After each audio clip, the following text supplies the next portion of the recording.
your job. Put the gun down before you kill someone.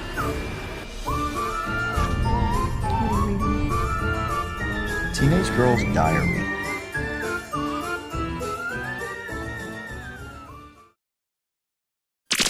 Hello and welcome to another Dollar Store Drive-In. I'm your host, Laura. I'm Joel. And we're the Newly Dads. Welcome to another episode. This is a half-hour chat show where me and my little significant man over here discuss a movie that we've watched. We record this out of our house. This is both a podcast and both a podcast and a visual show, and I'm getting attacked by one of my dogs over here, and that's why I was saying we record this in our house. So jump on up. There we go. Bailey's joining me and decided to give me some kisses. So this is an informal, fun show that we like to have here. This is a half-hour chat where we talk about a movie that we've watched the night before. And we've got some criteria for that. So the first thing is, I'm just all over the place today because I was just being attacked by my dog. That's right. So the criteria is that the movie that we watch has to be under $5. It needs to be a horror, sci-fi, or thriller genre. And it needs to be a movie that neither of us have ever seen before. So if this is your first time watching, thank you for joining us. Also, like I said, if you're listening to this, hello. We highly recommend that you check us out in the visual space. And you can find us at You can find us at thenewlydeads.com. If you want to email us, you can email us, though, at contact@thenewlydeads. If you've got any suggestions for us or any feedback, we'd always love to hear that. But the information you can find on our website is all sorts of stuff. So besides the show, we also do like different things on YouTube. So we've got unboxings that Mr. Newly Dead likes to do. We write blog posts. So Joel does different things with his movie reviews. I do small business reviews, different things like that.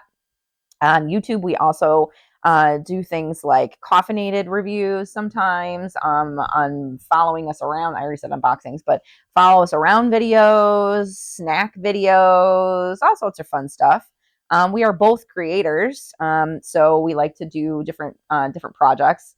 Art is one of the things that we like to do, and sometimes we also vend at places. So we do have one coming up called Shopping with Serial Killers. It's at Wolf Hollow on December 14th.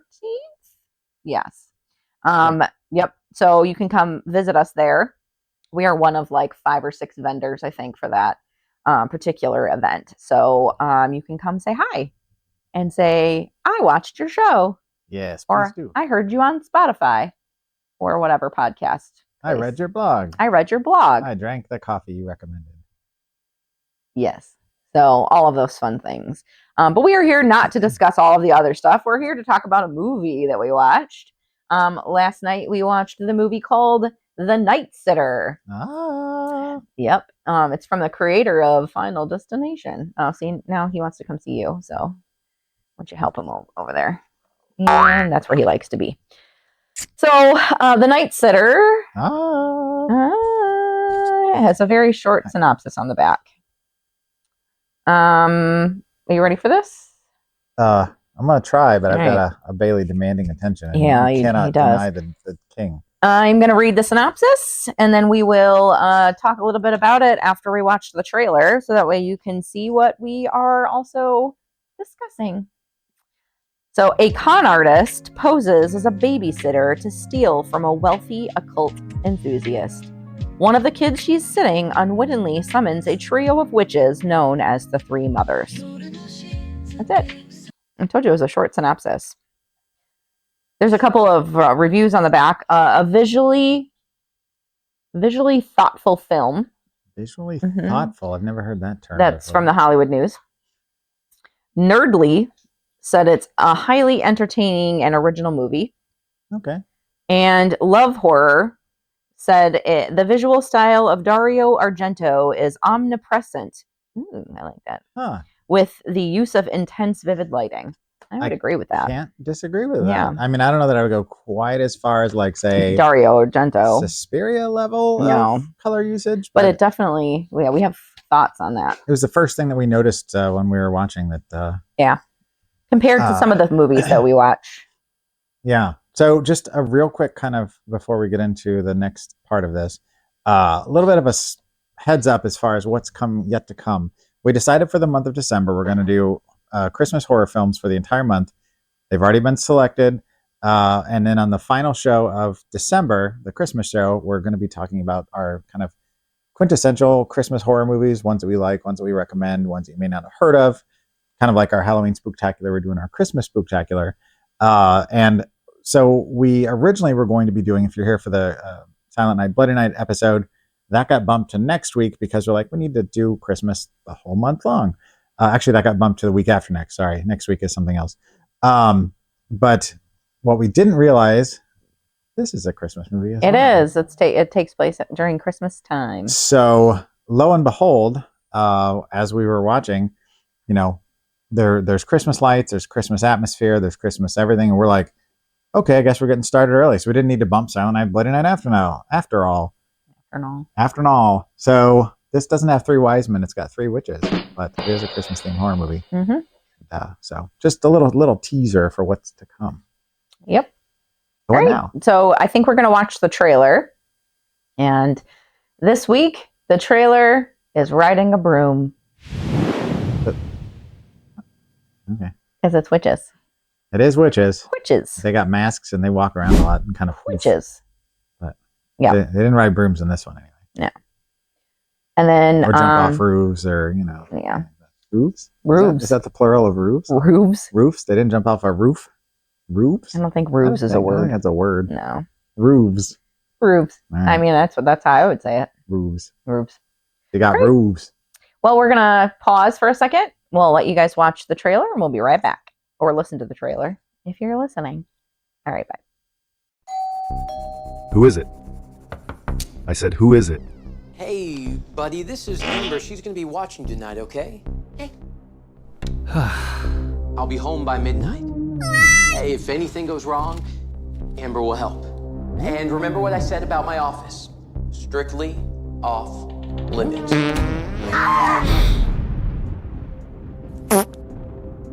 You should tell him what you saw. Exactly what you saw. And then he'll tell you whether it's real or definitely not real. There's something trying to get me. 3 of them, actually. They find me in my dreams when I'm laying in bed at night. They're right inside my closet. Waiting for me. To hurt me.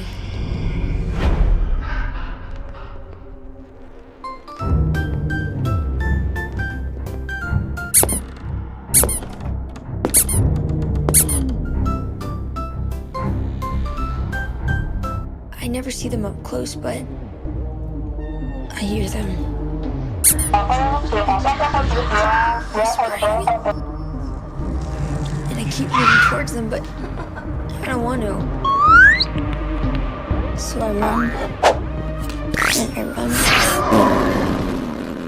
And I never look back.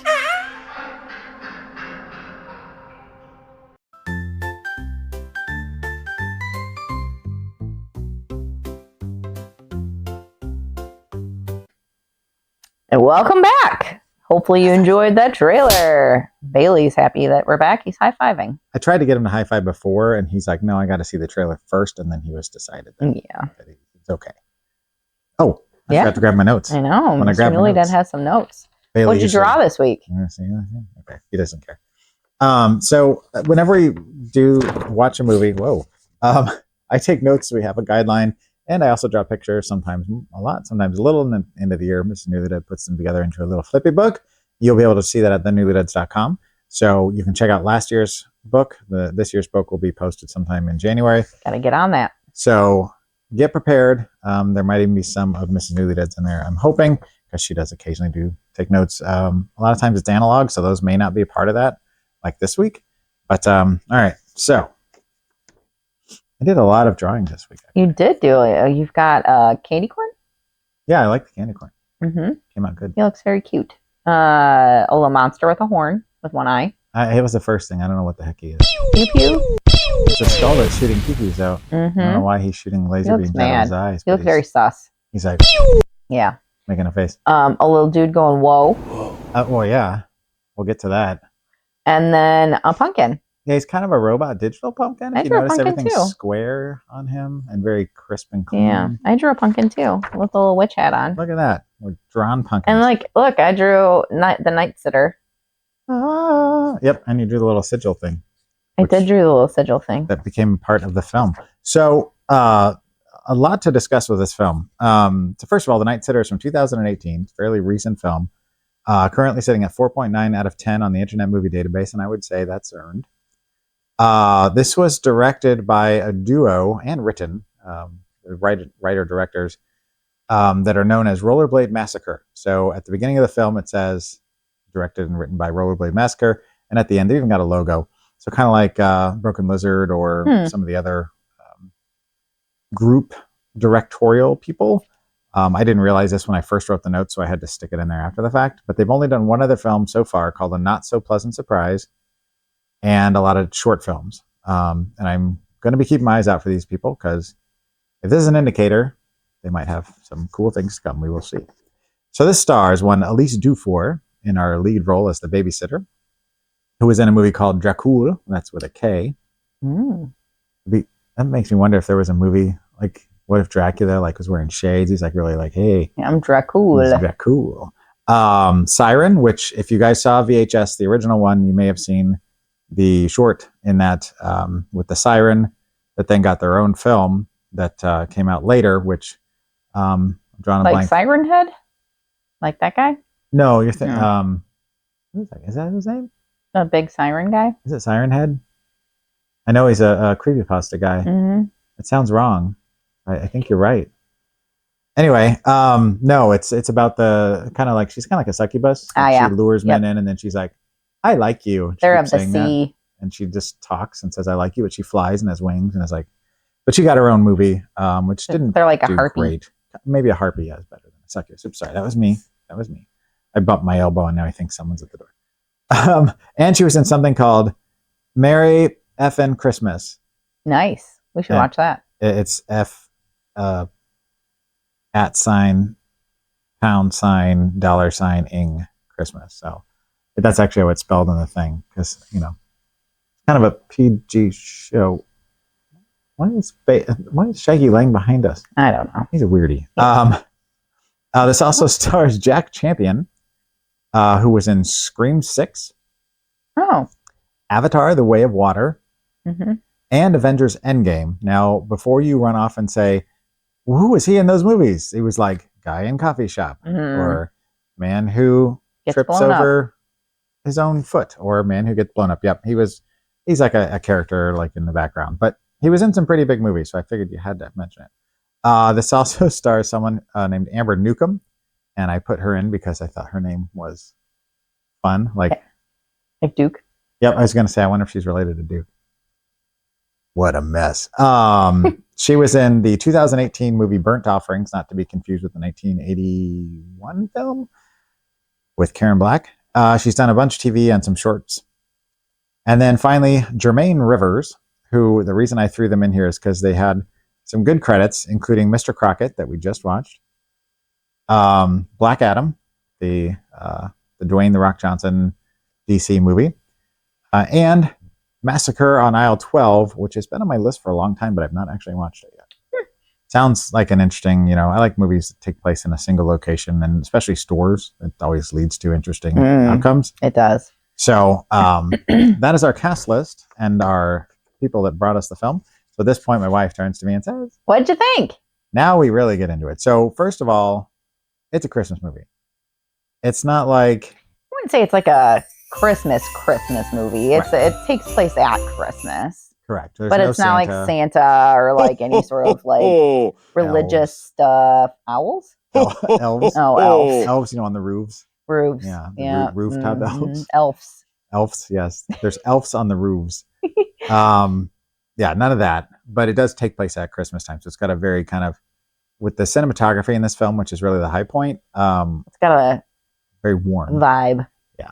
Yeah, it's got a Christmas vibe. If you ever have like the big bulb Christmas lights on and you have all the lights off and that's lighting your room, that's what this feels like. Yeah. That atmosphere. It's a very dark kind of. But it's like, I want to say California or something, because it was like warm. Yeah, they weren't dressed in like heavy coats and stuff like that. It was light gear and or no jacket at all. Yeah. So yeah. And like the neighbor was like hanging out in his garage a lot. Yeah. And the neighbor that we'll get to the other neighbor later, but he's outside in just a bathrobe. I mean, he's got pajamas on, but he's just got a bathrobe on so it's not cold, you know, but it's definitely Yule themed. Yes. Like I said, it's got a warm color palette. The cinematography just really, I keep talking about it, but it's great. Caught me off guard. It's refreshing when you're watching a lot of movies that are not really high budget. Is that a good way to put it? Like Covenant from 2018 that we just watched, where there was not really any cinematography. Right. Like the sound quality is great on it. The visual, like picture, like everything is crisp, clean, clear, very good lighting. Like they did a great job with the cinematography. Yeah. That is the one thing that I would give it like many, many stars for. And because of that, I added an extra section a little later on in my notes, but I'll jump to it now because we're talking about it. This was the cinematography in this film was done by Scotty G. Field. We never talk about cinematographers on this show. Not that we don't notice it or don't care. We kind of it makes the movie sometimes. Study the whole gamut of everybody involved. But yeah, sometimes it can make or break a movie.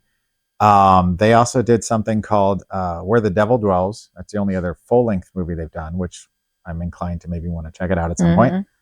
And they did one of the short films in Fun Size Horror Volume 1, which I've heard about for years, never watched. It's a short little bite-sized anthology. Like, I don't know if I think it's related to Halloween, because when they say bite-sized, they're meaning like little candies. But they did one of those for the cinematography. And then I love little tiny anthologies, like those 1 minute horrors. Have you ever watched those? Yeah. And then they did the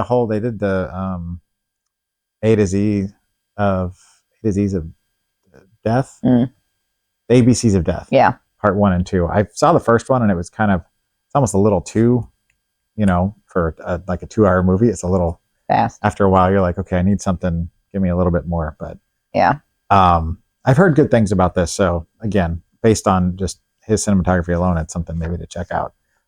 This was leaps and bounds kind of above what we've seen in the recent films that we've gone through. And so the basic premise is that a babysitter gets called to a kind of a rich guy's house. He is a wannabe paranormal investigator. He's got a whole room full of like cursed objects. Think like Zach Bagans' back closet sort of thing. And he is kind of like douchey. Yes, he's very much a Zach Bagans-esque guy, but without the shows. Like he's trying to get a show, but he doesn't actually. He had a pilot. Yeah. So like he invites her over to babysit because he's going on a date because like his wife died or whatever. A year ago. Yeah. And he's like, I'm going on a date. And he's all, I don't know, just weird about it. And then he's like, oh, oops, I forgot I left this on. And it's his trailer that is playing in the living room. And so he like forces her to watch this trailer of him being like, like ghost hunting, looking for artifacts and stuff, and it's cheesy, but the green lighting sort of effect where it looks like the lights are off and they've got the night vision and all that, right? And the kid even says so. He's like, did you watch my dad's trailer? He's like, he says that it's really high quality, whatever, I forget the word that he used, but it's just like he clearly is trying to push this on everybody and nobody really wants it.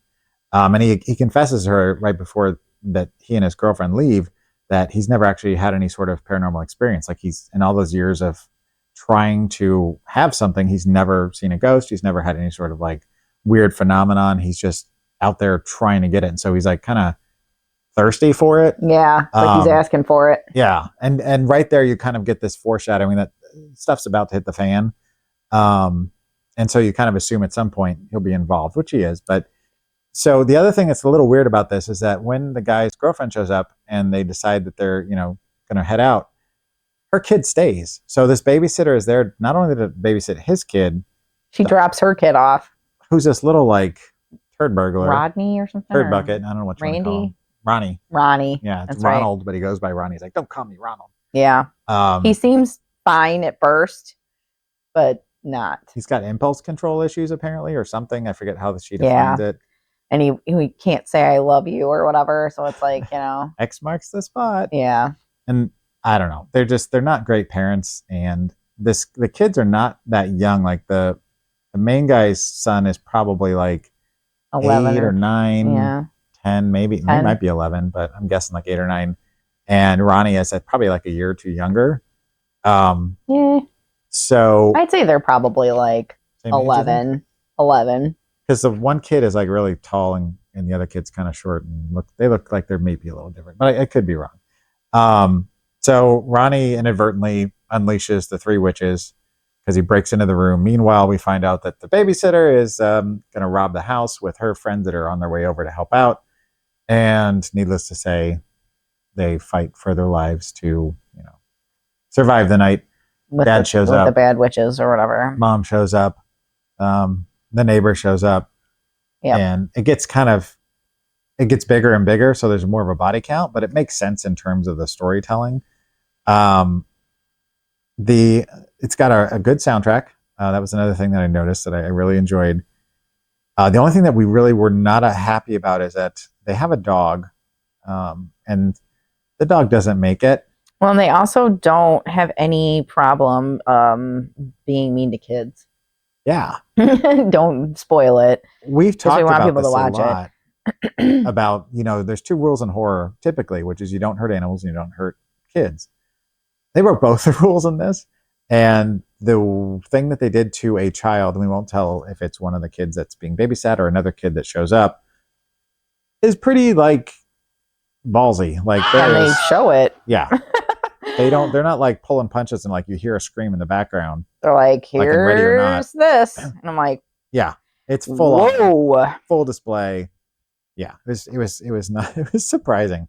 The neighbor who she was mentioning in the garage has a poster on his wall for a band called the Hex Dispensers, which I thought was cool. So I looked it up to see if it was a real band, and we went down this whole like rabbit hole that this is one guy.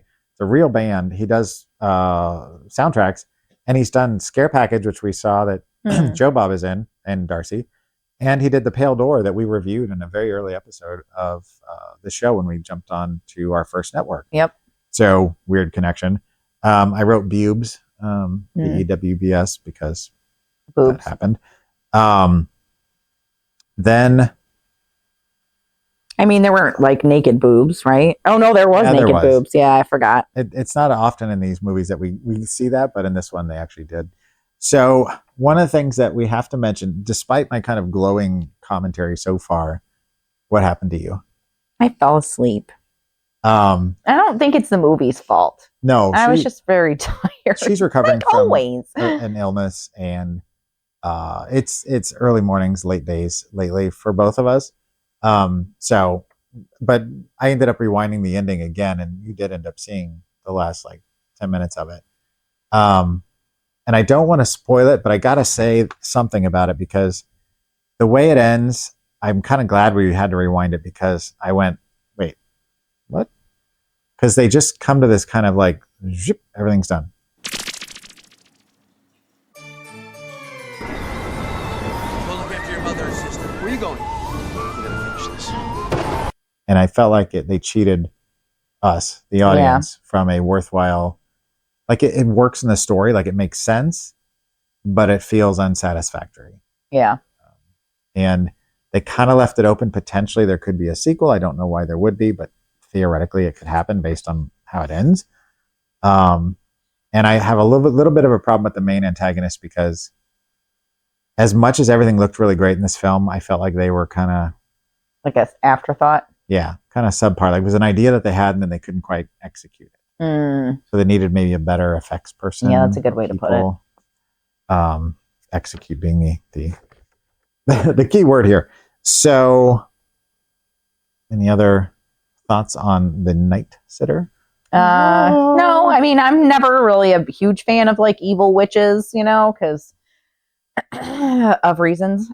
Well, we support everyone's right to, practice whatever they want to practice, or And I believe in always whatever they hate when they're believe. always like, witches are evil, witches are bad. Oh, and I'm like, she's richly steeped in the history of witches, specifically in the American side of things. And a lot of times the movies just really vilify or get the story wrong. right.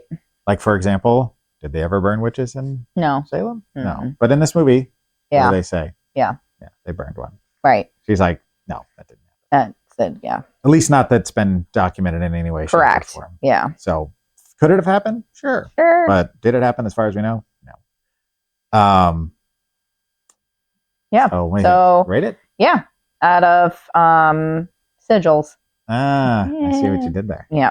So what would you give it?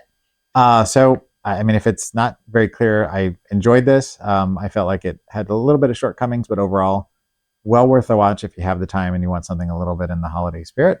So I end up with a 3 out of 5, which I thought about going higher, but the ending kind of.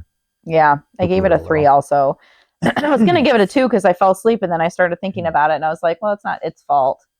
No. Because I was going to give it a 3 and then I was like, well, I need to take a point away because I fell asleep. But You said it was a little bit slow for your taste in some spots. yeah, I but thought it kind of meandered a little bit, Which- but it's fair. yeah. But the characters were engaging. That It was they were entertaining. It was likable, pretty. unlikable. Yeah. Awesome. Well, good. That was a good movie. We highly recommend you watching it.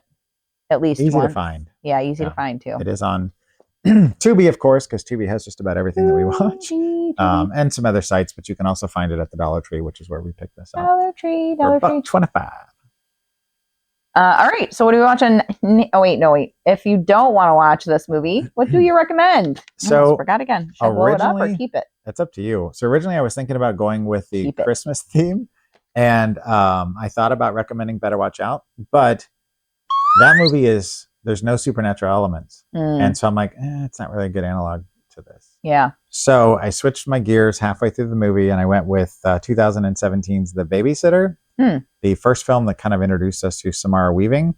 Has a sequel, but the first one is about a kid who is being babysat by Samara Weaving, and he wakes up and finds out that her and her friends are all occultists, and they are trying to summon some sort of demonic power to give them all powers or something like that, if I remember right. So it's kind of a reverse of this, where instead of the kids opening a door to things and the babysitter having to save the day, in this case the kid There's opens the the door babysitter. and finds out that the babysitter is the one that's trying to Yep. murder everybody. Mm-hmm. It's a really, really fun film. It's easy to track down. It's readily available, and if you haven't seen it, that is an excellent movie. The sequel is decent. Decent. Jenna Ortega's in the sequel, along with Samara Weaving and most of the original cast. But it's a really fun and funny little take on the genre. Yep. Awesome. All right. So what are we watching next week? Next week, oh, my hat just fell. It's the first one on there. Yep. We are watching Granny Krampus. Oh. It's a 2-film collection here. So it's Granny Krampus and then we've got Krampus the Return. But we are going to watch the first one on here. And should I explain what this movie, anything about it, or should I wait till next week? No, you want to still give us a synopsis. I'm going but to do a it's- synopsis, but I'm not going to. Oh. No, I mean, we'll wait till next week to get into specifics, but Yeah. no ties to the Mike Doherty Krampus film from 2015. So on the top it says, "It knows you've been naughty. Wrap your presents, roast some chestnuts, and lock your doors. It's time to settle in for a long winter's fright with a double feature of holiday horror." Oh. All right. So Granny Krampus, an estranged family, is brought together at their old family home for Christmas, but quickly find themselves at the mercy of a nightmarish entity from the past. Sounds vaguely like Krampus from 2015. Looks very campy. I am not expecting huge things. We found this 2-pack at a reasonable price that fell within our guidelines. An ITN. Oh, is it? Oh, well, we haven't watched an ITN in quite a while. So Yep. going back to the well, as it were. Now we're going back to our roots. Roots, there it is. Wait, no, that's not the right thing. Oh, that's Roofs, the there it roots. is. There we go. Roots, there it is. Roofs. All right. Well, again, I am going to plug our website. Sorry. That's all right. Yeah. If you want to find us, you can find us at thenewlydeads.com. We're also on social media at Facebook. And you can find us at the Newly Deads. And then on Instagram, YouTube, and TikTok. Although we're not on there as much. but Maybe we are we'll there. change that eventually. Just need to get my gears in Poo-poo motion. together. My poop together. Get your poop in a group, as my friend says. Yeah, exactly. But yeah, Facebook, we're on there all the time. So that is the best way to find out what's going on and to Yeah. reach us. Mhm. And You can find our YouTube videos and all sorts of stuff on there too. yep, that and YouTube are the main places to find us, other than our networks that we're on for this show, which you'll find Many on the of them. Facebook page. So Yep, and on YouTube or on our website and on YouTube actually too. and on YouTube. All All right. those places. Who knew? Well, thank you very much for watching, and until next week. Keep it cheap and creepy and ho ho ho ho. P. Oh. Bye.